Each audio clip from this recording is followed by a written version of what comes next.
Hello दोस्तों, मैं उदय डागर आप सभी का फिर से स्वागत करता हूं आपके अपने channel exam news by Uday sir में। तो दोस्तों, आज से हमने आपके लिए अलग प्रयास किया है। आज से आपके अपने चैनल पर ग्राम सचिव कैनाल पटवारी से संबंधित है यानी कि मॉक टेस्ट हमने लाने की कोशिश की, अवेलेबल करवाएं आप सभी के लिए।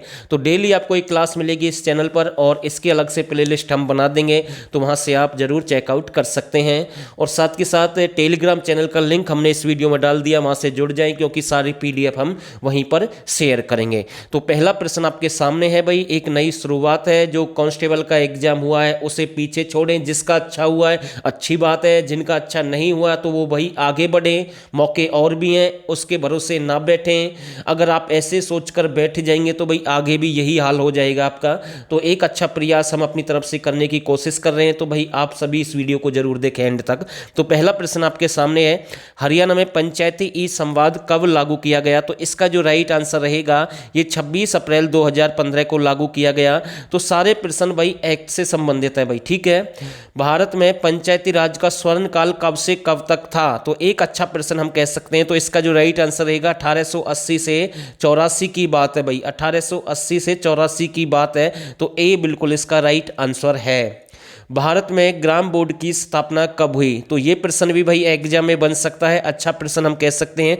भारत में ग्राम बोर्ड की स्थापना कब हुई? तो 4 ऑप्शन आपके पास में है और इसका जो राइट आंसर रहेगा भाई कब हुई है? 1896 में हुई है भाई। कब हुई है? 1896 में हुई है। तो डी बिल्कुल इसका राइट आंसर है। जल्दबाजी नहीं करेंगे, आराम से करने की कोशिश करेंगे। किस मुख्य व्यक्ति ने पंचायती राज के 3 स्तर के बारे में जानकारी दी? भाई कौन से प्रमुख व्यक्ति थे जिन्होंने पंचायत राज्य के 3 स्तर के बारे में जानकारी दी? जैसे ग्राम पंचायत है या पंचायत समिति या जिला परिषद, यानी कि 3 स्तर आपके ये होते हैं। तो इनके बारे में जानकारी किसने दी? तो 4 ऑप्शन आपके पास में है और भाई ये प्रश्न एग्जाम में बार बार बनता है। और इसका जो राइट आंसर रहेगा भाई किसने दिया? तो बलवंत राय मेहता ने दिया। तो बी बिल्कुल इसका राइट आंसर रहेगा। अशोक मेहता समिति की स्थापना कब हुई? अशोक मेहता समिति की स्थापना कब हुई? और ये भी पंचायती राज से संबंधित है। तो इसका जो सही आंसर रहेगा, अशोक मेहता समिति की स्थापना 1977 में हुई है, 1977। तो यानी कि बी बिल्कुल इसका राइट आंसर रहेगा। निम्नलिखित में से किस अनुसूची में पंचायती राज के बारे में जानकारी मिलती है? तो भाई किस अनुसूची में पंचायती राज के बारे में जानकारी मिलती है? तो 4 ऑप्शन आपके पास में है और इसका जो राइट आंसर रहेगा 9 रहेगी। अनुसूची कौन सी रहेगी? 9 जोड़ी गई है। तो ये आपको ध्यान रखना किससे संबंधित है? पंचायती राज के बारे में इससे जानकारी मिलती है। पंचायत समिति का प्रमुख कौन होता है? एक अच्छा प्रश्न हम कह सकते हैं, पंचायती समिति का प्रमुख कौन होता है? और इसका जो राइट आंसर रहेगा भाई कौन होता है? तो इसका जो सही आंसर रहेगा चेयरमैन रहता है भाई। कौन रहता है? चेयरमैन रहता है। तो ये आपको ध्यान रखना है, ए बिल्कुल इसका राइट आंसर रहेगा। कुछ साथी कहेंगे सर अध्यक्ष नहीं हो सकता, तो भाई अगर ऐसे ही ऑप्शन आए तो चेयरमैन आपको लगाना है, सीधा मैं आपको बोल रहा हूं, ठीक है। आगे देखते हैं, निम्नलिखित में से पंचायत के लिए लिपिय कार्य कौन करता है? निम्नलिखित में से पंचायत के लिए लिपिय कार्य कौन करता है भाई? जिसकी आप भर्ती देख रहे हैं तो भाई कौन करेगा? ग्राम सचिव। कौन करेगा? ग्राम सचिव। तो डी बिल्कुल इसका राइट आंसर है।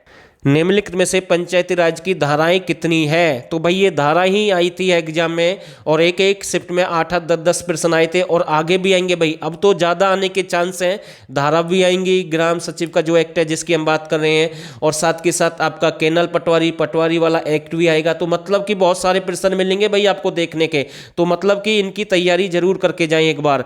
तो इसका जो राइट आंसर रहेगा 280 है भाई। कितनी है? 280 है। तो ए बिल्कुल इसका राइट आंसर है। जिला परिषद के पदेन सदस्य कौन होते हैं भाई? जिला परिषद के पदेन सदस्य कौन होते हैं? विधायक या सांसद होते हैं, नंबरदार या मेंबर होते हैं, चेयरमैन और या जिला परिषद होते हैं? तो इनमें से कोई नहीं। तो इसका जो राइट आंसर रहेगा, जिला परिषद के पदेन सदस्य कौन होते हैं? तो भाई विधायक और सांसद होते हैं। तो ध्यान रखना, ए बिल्कुल इसका राइट आंसर रहेगा। भारत में पहला नगर निगम किसको बनाया गया? तो ये एक अच्छा प्रश्न हम कह सकते हैं, भारत में पहला नगर निगम किसको बनाया गया? तो इसका जो राइट आंसर रहेगा भाई किसको बनाया गया है? तो चेन्नई, जिसे हम पहले किस नाम से जानते थे? मद्रास के नाम से जानते थे। तो ये आपको ध्यान रखना है। तो सी बिल्कुल इसका राइट आंसर है। प्रश्न नंबर 12, पंचायती समिति की कमेटी का वर्णन किस धारा में है? तो भाई इस कमेटी का वर्णन किस धारा में मिलता है? तो इसका जो राइट आंसर रहेगा धारा नंबर 83 में मिलता है। किस में मिलता है? धारा नंबर 83 में मिलता है। तो सी बिल्कुल इसका राइट आंसर है भाई, सी बिल्कुल सही आंसर है। ग्राम पंचायत को भंग करने का वर्णन किस धारा में किया गया? भाई आप ग्राम पंचायत को भंग कर सकते हैं, तो भाई वो धारा कौन सी रहेगी? एक अच्छा प्रश्न हम कह सकते हैं, बहुत ही अच्छा प्रश्न हम कह सकते हैं। इसका जो सही आंसर रहेगा धारा नंबर 52 रहेगी। भाई कौन सी रहेगी? धारा नंबर 52 रहेगी। और दोस्तों आखिरी में आप मैसेज जरूर करें भाई वीडियो कैसी रही, ठीक है ना। तो ये प्रश्न बहुत ही अच्छा, भाई ध्यान रखना इस बात का। जिला परिषद को भंग करने का वर्णन किस धारा में है? अब यहाँ पर किसकी बात हो रही है? जिला परिषद की बात हो रही है। वहां पर हमने पंचायत के बारे में जानकारी दी, तो यहाँ पर जिला परिषद आपसे पूछा गया, तो भाई कौन सी धारा रहेगी? और इसका जो राइट आंसर रहेगा धारा नंबर 158 रहेगी, यानी कि बी बिल्कुल इसका राइट आंसर है। ग्राम पंचायत के मेंबर को हटाने के लिए राइट टू रिकॉल का वर्णन किस धारा में है? बहुत ही अच्छा प्रश्न है। ग्राम पंचायत के मेंबर को हटाने के लिए राइट टू रिकॉल का वर्णन किस धारा में है? आपको ऐसे याद नहीं करनी है धारा की, भाई पढ़ लिया बस इसके बारे में जानकारी, अंदर तक पढ़ना है, वही प्रश्न बनते हैं, सीधा नहीं पूछता भाई। जैसे हमने आपके लिए प्रश्न बनाए ऐसे ही प्रश्न पूछे जाएंगे। तो 4 ऑप्शन आपके पास में है, और इसका जो राइट आंसर रहेगा धारा 123 ए रहेगी, यानी कि ए बिल्कुल इसका राइट आंसर है। ग्राम पंचायत में टैक्स लगाने का वर्णन किस धारा में मिलता है? भाई ग्राम पंचायत में टैक्स लगाने का वर्णन किस धारा में मिलता है? यानी कि कोई भी कैसा भी प्रकार का जो टैक्स है ग्राम पंचायत से संबंधित, तो वो कौन सी धारा रहेगी? तो इसका जो राइट आंसर रहेगा धारा 41 रहेगी भाई, ठीक है। तो ध्यान रखना ए बिल्कुल राइट आंसर है। ग्राम पंचायत में आरक्षित सीट का वर्णन किस धारा के अंतर्गत है? तो कौन सी है भाई? आरक्षित सीट की हम बात कर रहे हैं, तो इसका जो राइट आंसर रहेगा भाई डी बिल्कुल सही है, यानी कि 9 रहेगी, धारा नंबर 9 है। प्रश्न नंबर 18 आपके सामने है, ग्राम पंचायत का गठन का वर्णन किस धारा में है? ग्राम पंचायत के गठन का वर्णन किस धारा में है? तो 4 ऑप्शन आपके पास में है।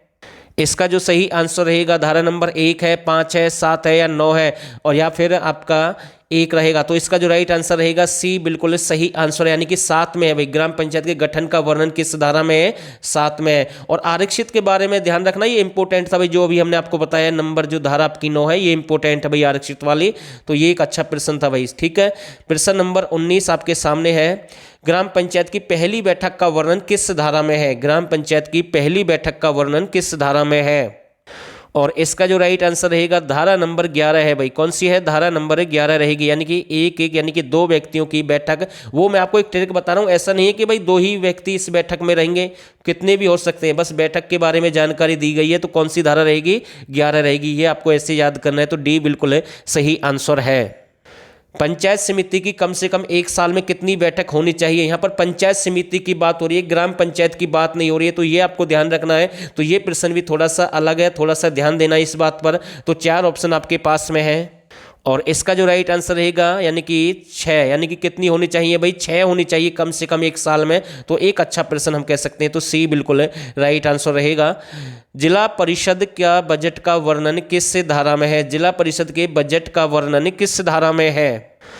तो 4 ऑप्शन आपके पास में है। तो इसका जो राइट आंसर रहेगा धारा नंबर 152 रहेगी। कौन सी रहेगी? धारा नंबर 152 रहेगी। तो जिला परिषद के बजट के बारे में जानकारी है, तो सी बिल्कुल इसका राइट आंसर है। प्रश्न नंबर 22 आपके सामने है, ग्राम पंचायत के कर्तव्य कार्यों का वर्णन किस धारा में है? तो 8 रहेगी, 10 है, 25 है या फिर 21 है। तो भाई 4 ऑप्शन आपके पास में है, और इसका जो राइट आंसर रहेगा भाई धारा नंबर आपकी क्या रहेगी? 21 रहेगी। तो 21 बिल्कुल इसका सही आंसर है। तो दोस्तों ये पहली क्लास थी आज हमारी तरफ से।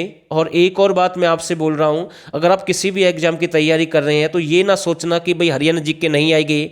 इसके नोटिस में लिखा हुआ है स्पेशल, खासकर ग्राम सचिव पटवारी, कैनाल पटवारी का जो एग्जाम होगा, इसके नोटिस में है 25% है हरियाणा जीके आएगी। और इस पर विवाद भी हुआ है, तो आगे तो भाई पक्की आएगी हरियाणा जीके। और जो पुलिस का एग्जाम हो गया भाई, उसके नोटिस में नहीं था मानते हैं, लेकिन जो फीमेल कांस्टेबल का या फिर एसआई मेल या फीमेल का जो एग्जाम हुआ था भाई, उसमें भी तो हरियाणा जीके के प्रश्न आए, उसके नोटिस में भी नहीं था, फिर भी प्रश्न पूछे गए। तो भाई कुछ भरोसा नहीं है, लेकिन फिर भी मैं आपसे एक ही बात बोलूंगा, ये पहला एग्जाम था जिसमें जिसमें हरियाणा जीके नहीं आई, तो ये ना सोचना कि भाई आगे नहीं आएगी, आएगी 100% आएगी। आप तैयारी करते रहें, आगे बढ़ते रहें। अगर आप ये सोचकर बैठ गए भाई हरियाणा जीके नहीं आएगी, तो भाई एक बहुत ही बड़ी गलत फहमी है आपकी, और वो गलत फहमी आपको सिलेक्शन से दूर कर सकती है। आपको करंट अफेयर भी पढ़नी है, हरियाणा जीके भी पढ़नी है, और उसके लिए हम भी क्लास लेकर आएंगे समय समय पर आपके लिए। डेली क्लास पूरी यानी कि करने की कोशिश करेंगे। तो बस इतना ही कह सकता हूं, एक छोटा सा प्रयास था। टेलीग्राम चैनल का लिंक हमने डाल दिया इस वीडियो में, वहां से जुड़ सकते हैं। डेली क्लास होगी, यानी ग्राम सचिव पटवारी, कैनाल पटवारी से संबंधित। तो आप सभी ने इस वीडियो को यहां तक देखा, आप सभी का बहुत बहुत धन्यवाद।